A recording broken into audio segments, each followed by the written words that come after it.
The hotel lobby hummed with the low murmur of business chatter, glass clinks, and the faint jazz of an overpriced piano. Claire Hensley, marketing director at a high-end tech firm, walked in under the glow of chandelier light, her conference badge swinging slightly from a black lanyard that read, National Strategy Summit. To anyone watching, she was just another professional checking in late, but beneath her composed smile, a tremor of guilt flickered. Her phone buzzed. A message from her husband. Good luck at the conference, love you. She silenced it instantly. Across the lobby, a man in his 40s, Daniel Crow, tall, sharp-featured, wearing an expensive navy suit, watched her approach the desk. Their eyes met, a silent recognition that had nothing to do with work. When the clerk asked for the billing address, Claire hesitated a fraction too long before reciting one that wasn't her company's. The clerk didn't notice, but Daniel did. Upstairs, 2 key cards gleamed under the gold light, and as they took the elevator together, the space between them pulsed with the tension of a choice already made. Outside, rain streaked against the glass, the city watching through 1,000 blurred reflections. Morning sunlight split the curtains into thin ribbons of gold, tracing the outline of Claire's bare shoulder as she lay awake beside Daniel. The silence between them was heavier than the night before, a silence built not from comfort but from realization. His voice, calm but deliberate, broke it. You don't have to explain. I know what this was, but she wanted to. She just couldn't find words that wouldn't sound like excuses. On the nightstand, her badge, crumpled and damp, stared back like evidence. She turned away from it and whispered, It was supposed to be a conference.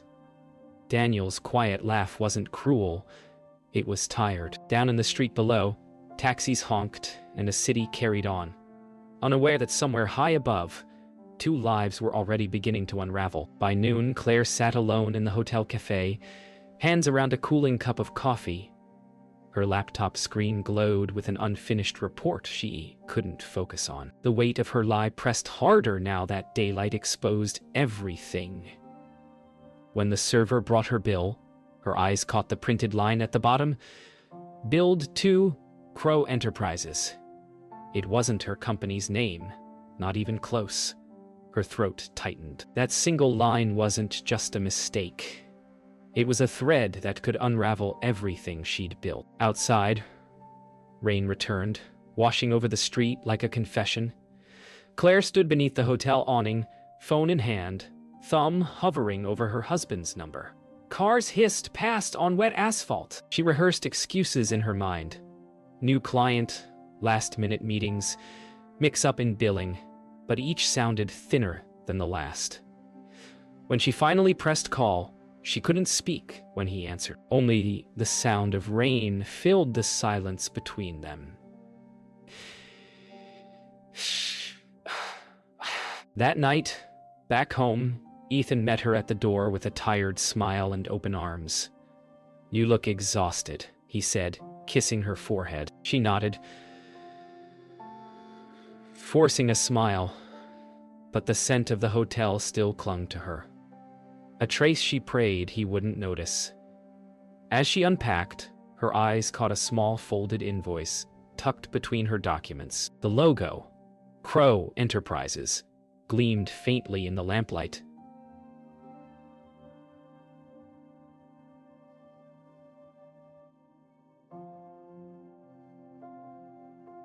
She froze, realizing it must have slipped into her folder when she signed the receipt. A single mistake, a single slip. And in that moment, Claire knew that what she feared most hadn't even started yet. The next morning, Claire's office felt sharper, colder. The hum of computers now a background to her heartbeat. She tried to bury herself in work, smiling when colleagues asked about the conference, repeating rehearsed details. Keynote speakers, networking dinners, late-night brainstorming. But when her assistant dropped a thick envelope marked accounts, her pulse faltered. Inside, clipped to the expense report, was a copy of the hotel invoice. The one billed to Crow Enterprises. The accounting department had flagged it for clarification. She could feel the walls narrowing, her mind racing through explanations that would sound plausible. Across the open office, her manager, Andrea, looked up, her gaze curious and faintly suspicious. Claire's throat dried as she folded the paper back into its envelope, pretending nothing was wrong. The truth, fragile as glass, trembled in her hands. In the late afternoon, Claire sat in her car in the underground parking lot, phone in hand, staring at Daniel's name in her contacts. She hadn't spoken to him since that morning, since everything changed. He'd said he would take care of it, but she no longer knew what that meant. The concrete walls echoed faintly with footsteps and engine roars, and for the first time she realized how trapped she was, not just in the lie, but in the space between guilt and fear. She dialed, but before the first ring ended, she hung up. Her reflection in the windshield looked like someone else entirely. Daniel called first.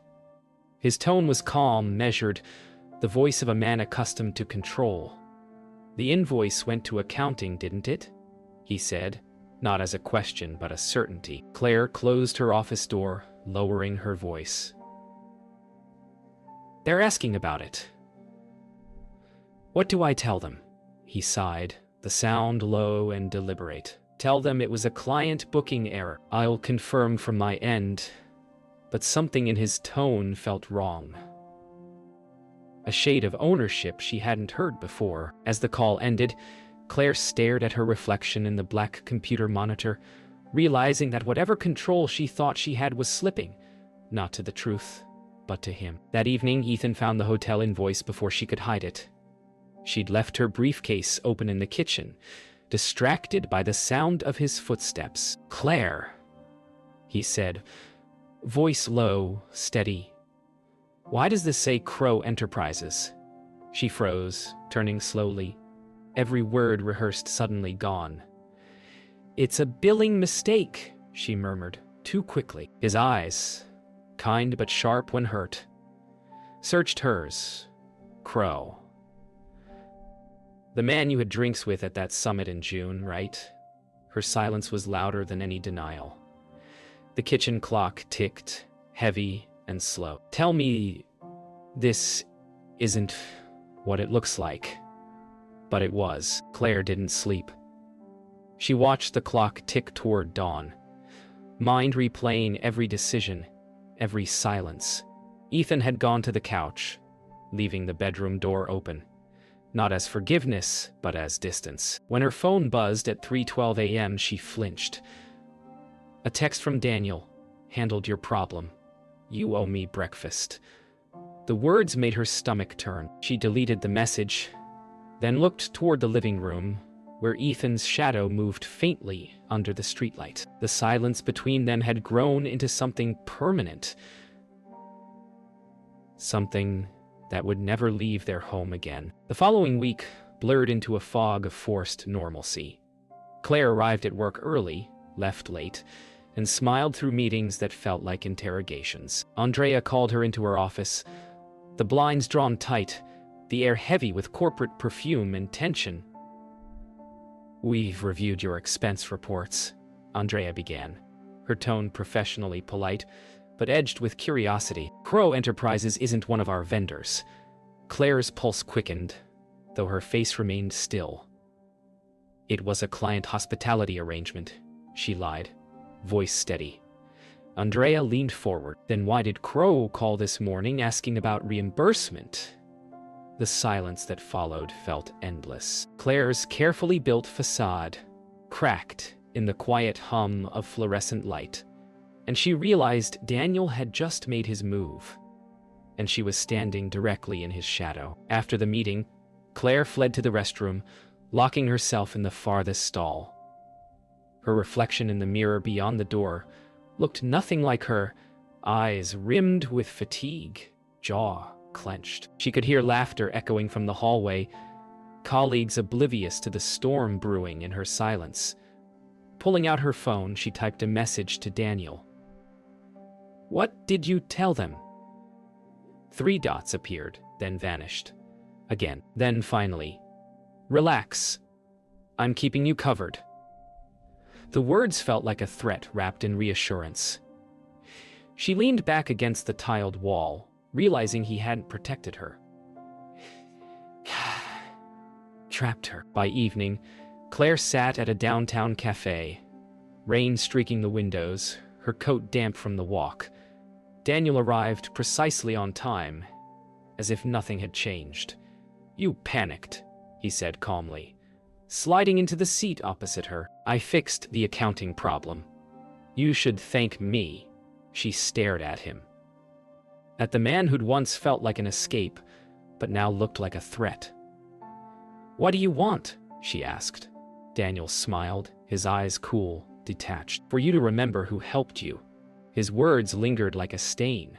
When he reached across the table, she recoiled. The waiter paused nearby, sensing tension but saying nothing. For a moment, Claire considered standing and leaving, but something in Daniel's look told her he had never really let her go. When Claire got home, Ethan was waiting, sitting at the dining table, laptop open. On the screen, an email forwarded from his company's legal department attached. The same invoice and a note from Daniel Crow, requesting confirmation of joint hospitality efforts. Ethan looked up, disbelief shading into anger. "He sent this to my office," he said. "Claire, what's going on?" She froze, realizing Daniel hadn't just turned on her. He was erasing the line between her lies and her husband's life. "It's not what you think," she whispered, though even she no longer knew what that meant. The next morning, Claire arrived at work to find her keycard deactivated. Security escorted her to Andrea's office. There, a folder awaited. Termination letter, signed and dated. "Company policy," Andrea said, avoiding eye contact. "We can't overlook falsified billing." Claire felt numb, the sound of rain outside muffled by glass. As she walked out, her phone buzzed again, Daniel's name flashing across the screen. She didn't answer. The city stretched before her, vast and indifferent, the sound of car tires hissing through puddles as her reflection rippled in the wet pavement.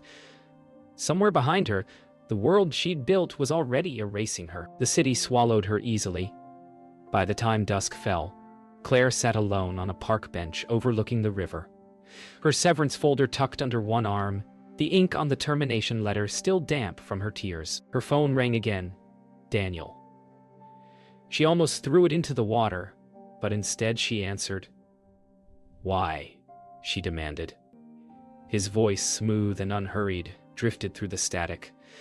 "You were sloppy. Someone had to clean it up. You just didn't like the price."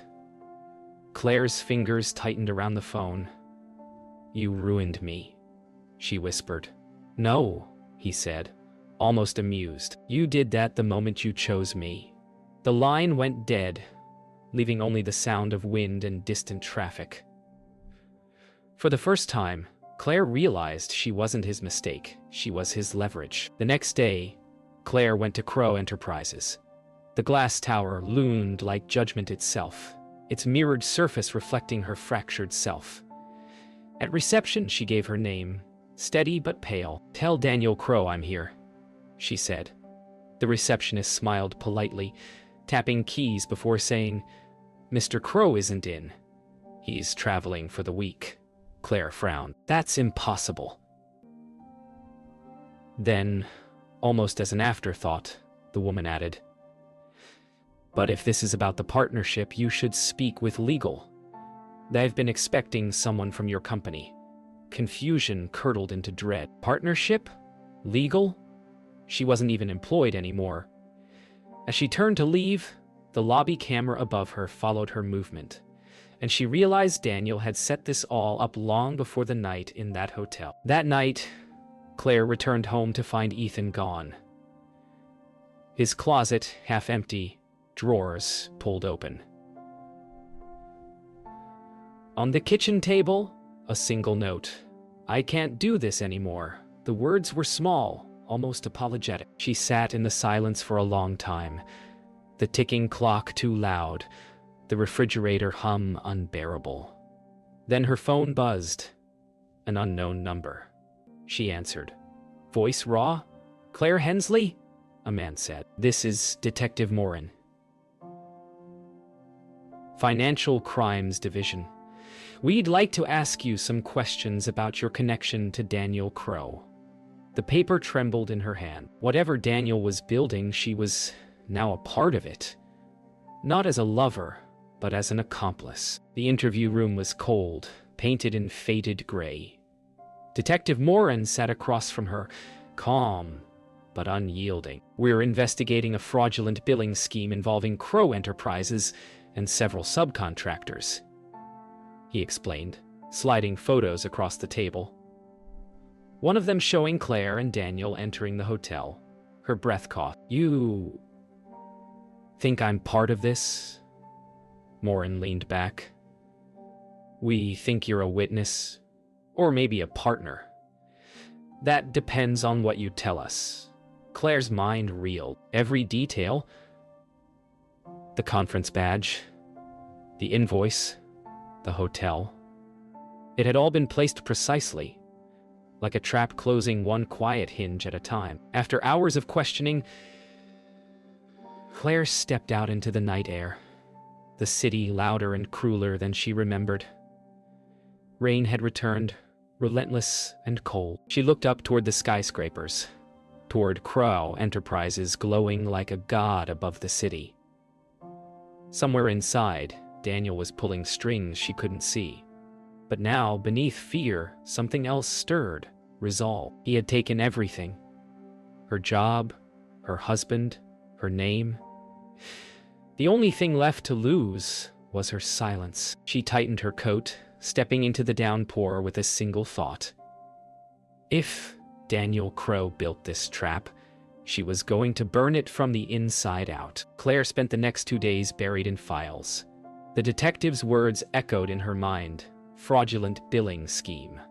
Every report she'd ever filed, every receipt she'd ever signed could be twisted into proof.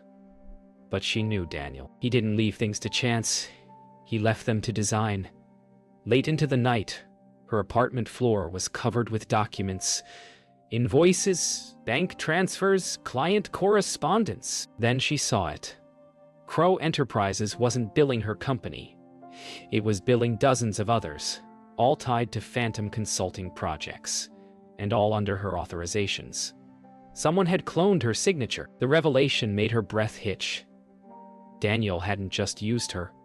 He'd built his entire cover around her name, and unless she could prove it, she'd go down with him. Morning sunlight found Claire still awake, fingers trembling over her keyboard. She traced email headers, IP addresses, timestamps, every line pointing to one server, one origin. Crow Enterprises' internal net. She needed proof. Something tangible. With the last of her savings, she bought a one-day pass to a co-working office across the street from Daniel's tower. She sat by the window, laptop open, a hacker for hire named Tess guiding her over a secure chat. I can get you 10 minutes of access, Tess wrote. After that, everything burns. Claire hesitated, staring at the blinking cursor. Then she typed, do it. The data poured in, lines of code, hidden files, falsified ledgers. Each folder bore her digital signature. At the center of it all was a private document labeled Summit. She opened it, heart hammering. Inside were detailed transactions connecting Crow Enterprises to offshore accounts, disguised as conference expenditures. Her supposed night of betrayal was just one of many staged business trips funding the laundering pipeline. Daniel's text from that night, "You owe me breakfast," had been a signal confirming the success of the transfer. Claire stared at the screen, realizing she wasn't just a pawn, she was the face of the entire fraud. An hour later, her phone buzzed again. This time with a message from an unknown number. You shouldn't have done that. She froze. Through the window, across the street, the lights on the 18th floor of Crow Enterprises flickered. A figure stood by the window. Daniel. He lifted his phone, then turned away. Within minutes, Tessa's chat went dark. Her laptop screen flashed and went blank. Files vanished one by one. Panic surged through her chest as she realized he'd found her, wiped the evidence, and now he knew exactly where she was. She packed her bag in shaking silence and walked out into the sunlight, every nerve screaming that this was far from over. That night, Claire met Detective Morin again, this time in a quiet bar far from downtown. She told him everything.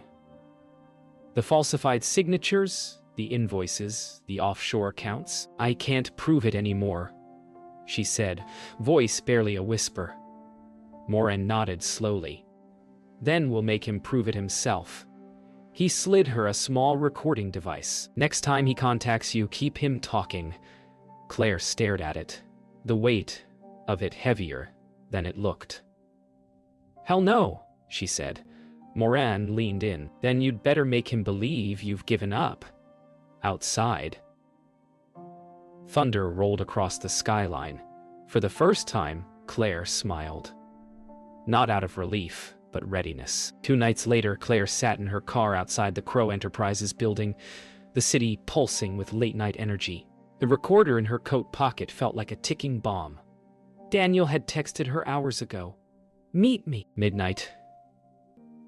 Same hotel. Every instinct told her not to go, but Morin's words echoed.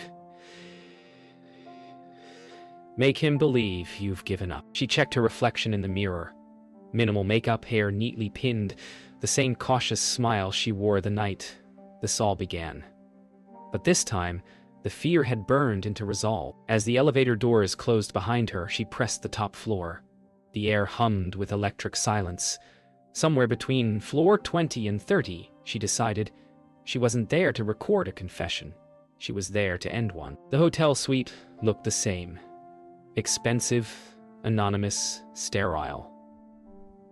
Daniel poured 2 glasses of scotch and gestured for her to sit.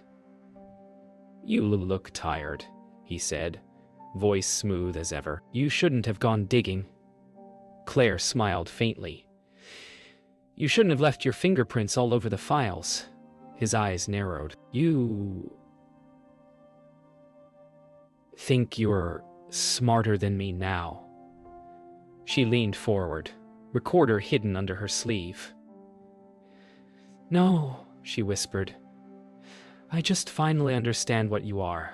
He laughed, the sound sharp. "You still don't get it, Claire. You were the company. Without you, none of it works." She let him talk, his arrogance pouring out like poison, every word evidence, every smirk his own undoing. Half an hour later, the conversation shifted. Daniel pacing near the window, drink in hand. "You're not recording me, are you?" he asked suddenly. Claire froze, forcing a smirk. "Would that make a difference?" He stepped closer, eyes gleaming with suspicion. "You always underestimate me." Before she could react, he reached for her arm. And she let the recorder fall to the carpet. A faint click. He smiled. Predictable. Then from outside, a knock on the suite door. His expression hardened. Claire didn't move.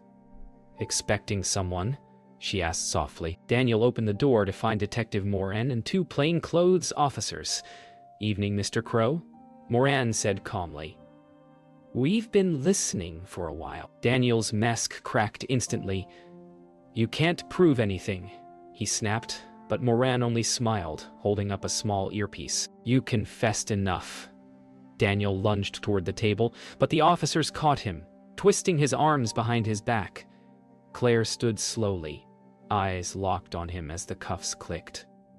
"You said, I ruined myself," she whispered. "Looks like you did that all on your own." He turned his head, sneering through gritted teeth. "You think they'll believe you? You were in it too." Morin looked between them. "Maybe," he said. "But she brought us everything you built." Daniel's face fell, not from guilt, but from realizing the empire had engineered had finally collapsed under a single betrayal. Hers. Outside the hotel, the night had softened. Police lights painted the wet pavement red and blue. Claire stood beneath the awning, coat pulled tight, watching as Daniel was led into a waiting car. He didn't look back. Morin joined her, hands in his pockets. "You couldn't run," he said quietly. She shook her head. "Running doesn't change what you became." He nodded, offering her a faint, tired smile. "You did good." For the first time in weeks, she breathed freely. The storm had passed, but the damage was carved deep. She glanced toward the skyline. Crow Enterprises dark now, its empire silenced. As she walked away, dawn began to bleed into the horizon, and for once, the light didn't feel like judgment. Weeks later, the story broke. Tech executive arrested in multi-million-dollar fraud scheme. The headlines carried Daniel's face, not hers. Claire read them quietly from a corner cafe, the steam from her coffee blurring the ink on the page. The world saw her as a whistleblower, a hero who exposed corruption. But she knew the truth was far more complicated. Every article, every interview request was a reminder of how close she'd come to losing everything. She deleted the messages one by one, unable to face the version of herself the world wanted to celebrate. Outside the window, morning light spilled over the city like forgiveness, but she wasn't sure she deserved it. Detective Morin met her a week later to close out her statement. The paperwork was thick, but his tone was almost gentle. "You could press charges, you know," he said. "Rebuild your reputation." Claire shook her head. "I'm not rebuilding it. I'm replacing it." He studied her for a moment before signing off the final page. "You ever think about what drew you to him?" She smiled faintly, a weary curve of honesty. "The same thing that drew him to me. Weakness." Morin stood, tucking the file into his briefcase. "That's not weakness, Claire. That's human." For the first time, she almost believed him. Ethan reached out months later. A short message. "I heard what happened. I'm glad you're safe." She stared at it for a long time, then typed a reply. "Thank you." No apology. No plea. Just truth distilled to 2 words. There was no going back, and maybe that was the point. She'd built her world on the illusion of control, and when it shattered, she finally saw herself clearly. Flawed, frightened, but still standing. As she pressed send, she realized it wasn't forgiveness she was looking for. It was permission to start over. Claire sold her apartment and moved across town into a smaller space overlooking the harbor. She started consulting again, this time independently, carefully choosing her clients, each new signature made with intention. The first morning in her new office, she hung a single photograph on the wall. A picture she'd taken years ago of a foggy city street after rain. It reminded her of endings that feel like beginnings. As she sat at her desk, the city stirred outside. Cars, laughter, the rhythm of a world moving forward. She exhaled, slow and certain. The past hadn't disappeared, but for the first time, it no longer defined her. That evening, as the sun dipped behind the skyline, Claire walked along the waterfront. The city hummed softly, its lights flickering like memories she no longer feared. She paused at the railing, looking at her reflection rippling in the dark water. Somewhere, far away, Daniel Crow sat in a cell, his empire gone. The past had been a storm, but storms, she realized, don't erase. They reveal. Claire smiled faintly to herself, the wind catching her hair. For the first time since that night in the hotel, she felt weightless. Not innocent, not redeemed, just free.